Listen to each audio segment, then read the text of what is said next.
Merci. Eh bien, après Violette, je ne sais pas ce que je vais vouloir vous dire.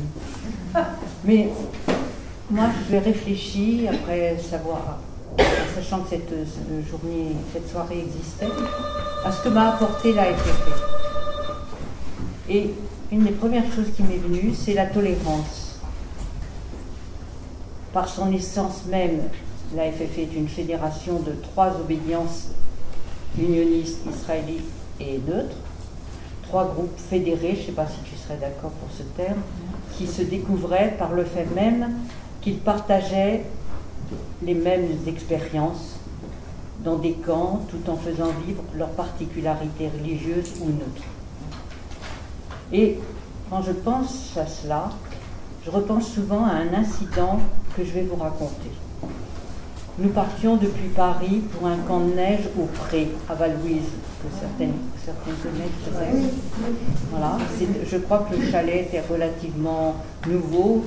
J'étais jeune cadre et je ne faisais pas tellement attention à l'histoire. Et on descendait donc gare de Briançon. L'équipement à cette époque était très rustique, l'équipement de ski. On avait des skis en bois, la plupart n'avaient jamais skié, et on devait chausser ses skis et monter au chalet des Prés. Donc l'ascension se faisait, on arrive au chalet qui était... J'ai un souvenir qu'il n'y avait qu'une cuisinière à charbon dans le chalet, mais il y avait peut-être autre chose. Et une petite éclaireuse israélite, parce que c'était donc un camp national, parce que j'ai trouvé quelqu'un qui était à Lyon, donc on n'était pas très nombreuses, mais une petite israélite vient me voir et me dit « On a oublié nos poulets dans le train. » Bon. Et pourquoi je pense à tolérance? Parce que je me dis, mais je sais ce que je ferais maintenant. Mais à cette époque, je ne me suis pas du tout énervée. Je suis allée voir ma copine qui, elle, était très bonne skieuse, qui est redescendue au village, qui a téléphoné à la gare en disant ben, on a oublié un paquet de nourriture dans le train. Et à l'époque, la SNCF était telle qu'ils nous ont rapporté le paquet, parce qu'ils se sont dit les pauvres, il faut qu'elles mangent, dans le village, à Val-Louise. Voilà. C'est donc, moi, c'est quelque chose qui m'est resté en me disant, mais ce partage entre les neutres, les protestants, les Israélites, c'était quand même quelque chose d'extraordinaire, parce que c'était quelque chose qui était vécu naturellement. Ce n'était pas une expérience intellectuelle, c'était un partage de vie. Ça, c'est un bon souvenir.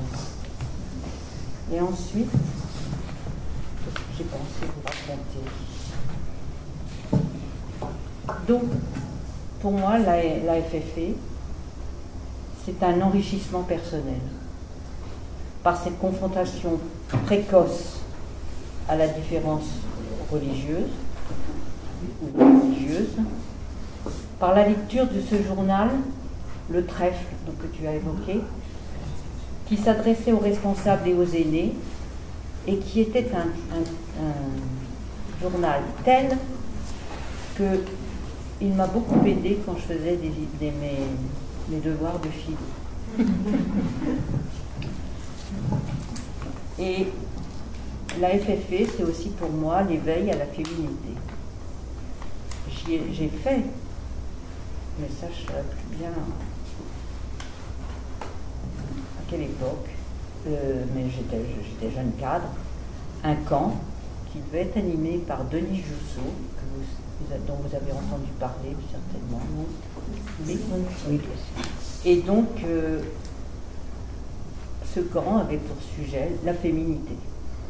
C'était, à mon avis, dans les années 1958 peut-être. Vous m'entendez mieux? D'accord. Et je me rappelle un moment d'art dramatique où on devait présenter la position de la femme. Et je me souviens que j'avais pris la femme fatale. Et C'est la seule fois où j'ai pu prendre ce rôle. C'était, je crois que si je vous le raconte, c'est pour vous montrer à quel point cette formation nous permettait d'être totale. Hein? Et le féminin à l'époque, on n'en parlait pas trop, mais nous on le vivait. Et alors, qu'est-ce que je peux encore vous dire? L'apport culturel. Ah, c'est fini? Bon. Et l'apport culturel, c'était par les voyages, et par ce moment qu'on a quand on se réunissait, il y avait ces temps religieux pour nos amis protestants et israélites, mais nous on avait le temps neutre. Et c'était un temps de réflexion. Et je me suis rappelé aussi, puis j'arrête, que par exemple, j'ai un souvenir que par la FFE, j'ai lu Mohamed Dib. Et je pense que c'était la guerre d'Algérie qui se préparait. Et donc, c'était dans notre bagage, dans nos journaux. Voilà. Donc, je suis très contente que cette soirée m'ait permis de retrouver tous ces souvenirs qui m'ont vraiment structurée. Merci.